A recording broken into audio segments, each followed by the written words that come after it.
tous, vous êtes sur ETV Guadeloupe, bienvenue dans ce Flash Info. Un jeune homme de 19 ans a perdu la vie très tôt ce vendredi. Il était environ 2 h du matin dans le quartier de Loricisque à Pointe-à-Pitre. Il aurait reçu un ou plusieurs tirs provenant d'une arme à feu. Les secours ont constaté son décès sur place.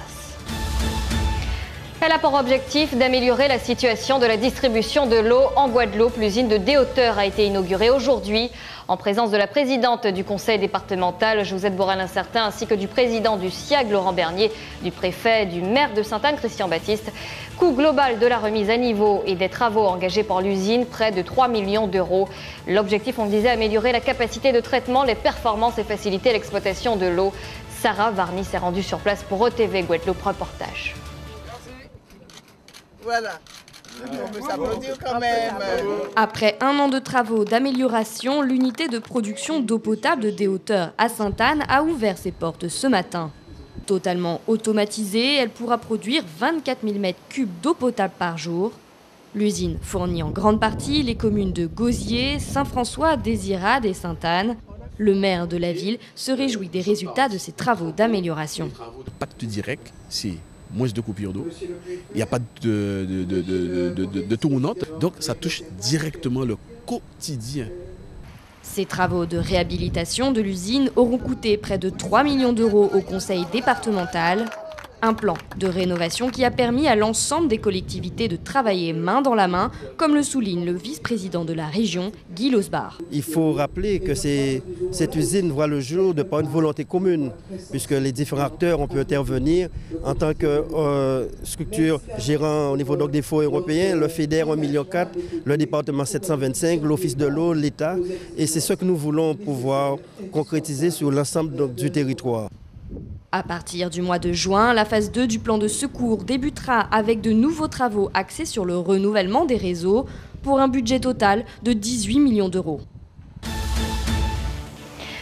On parle économie. Air Caraïbes enrichit sa flotte. Le groupe Dubreuil a acheté le tout dernier né d'Airbus, l'A350-900. Il a été présenté hier à l'aéroport Paul Caraïbes de Pointe-à-Pitre en musique et en danse. Il est doté de 389 sièges. Il assurera les rotations Pointe-à-Pitre-Paris, Paris-Fort-de-France. Il se veut économique en termes d'énergie, mais également plus moderne avec ses équipements flambant neufs et ses outils concernant la partie divertissement. Je vous propose d'écouter les précisions de Marc Rochelle, le président du directoire d'Air Caraïbes. Il revient sur les capacités de ce nouvel avion. Il est interrogé par Sarah Varny pour ETV Guadeloupe. Le plus important, c'est ce que nous allons offrir à nos clients à bord de cet avion A350. C'est de la technologie, c'est un confort cabine amélioré, c'est beaucoup moins de bruit, c'est une altitude cabine plus basse, donc les passagers fatiguent moins, de l'air beaucoup plus rafraîchi. Et puis, vous allez le découvrir bientôt, un système de divertissement en vol, des écrans extrêmement grands, des caméras à bord, du Wi-Fi, tout ce qui va en quelque sorte améliorer l'environnement du produit que nous offrons aux clients. C'est le premier point. On a une économie en carburant qui est de l'ordre de 15% par passager. Cette économie de carburant très significative, puisque le carburant pèse lourd dans les comptes d'exploitation des compagnies. On va la retrouver sous 2 points. On va la trouver, en tant qu'impact sur les prix, parce que forcément, ça va contribuer à, en tout cas, moyenner les prix à la baisse. Et puis, deuxièmement, on va la retrouver en tant qu'entreprise citoyenne sur l'empreinte carbone de l'avion. Comme il consomme pas plus de pétrole qu'un avion précédent, mais qu'il emporte beaucoup plus de passagers, de clients et de fret, il a une empreinte carbone et une empreinte bruit d'ailleurs qui sont très basses. Et les riverains autour de l'aéroport de Pointe-à-Pitre vont pouvoir le mesurer parce qu'ils ne l'entendront pas décoller. Alors il faudra le regarder, mais ils ne pourront pas l'entendre. En justice, l'annonce est tombée depuis hier. Le tribunal administratif a suspendu l'arrêté du préfet, arrêté qui demandait la cessation des fonctions des membres des élus de la Chambre de commerce et d'industrie des îles de Guadeloupe.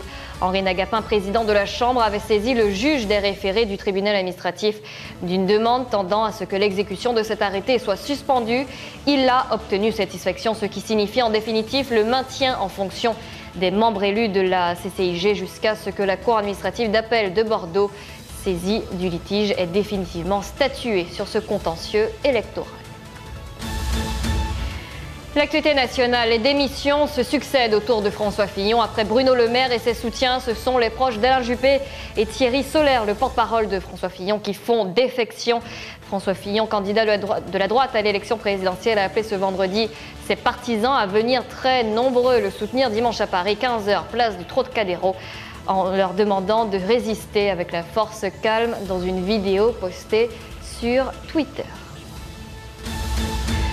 Et justement, une campagne présidentielle qui s'emballe, un candidat qui parle d'assassinat politique, d'état de droit violé, de climat de quasi-guerre civile. François Fillon a-t-il usé d'une métaphore de trop?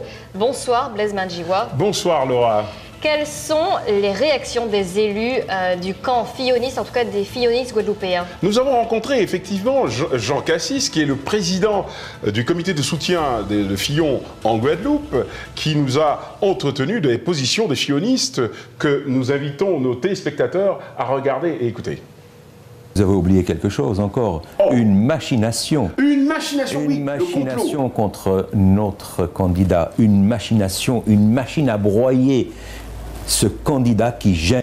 Et le complot, c'est qui, monsieur Cassis? Ça vient d'où? Alors, vous savez, il faut savoir, parce que je ne suis pas un enquêteur, oui. Je vous laisse avec les autres personnes, parce que vous avez des super informations, comme ça, vous pouvez avoir plus d'informations encore plus pointues que cela.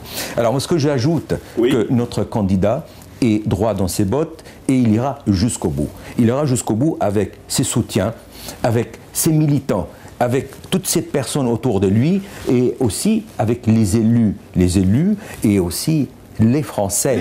Les Français qui l'ont plébiscité avec plus de 4 millions de voix pour les primaires et qui a été le champion de la droite et du centre, et c'est là notre force. On a l'impression que votre candidat, là où qui devrait agréger les ralliements, on a comme l'impression que c'est plutôt l'inverse. C'est-à-dire qu'il y a des gens qui partent de plus en plus. Avec qui va-t-il gagner cette élection en définitive, s'il ne peut pas rassembler déjà son propre camp?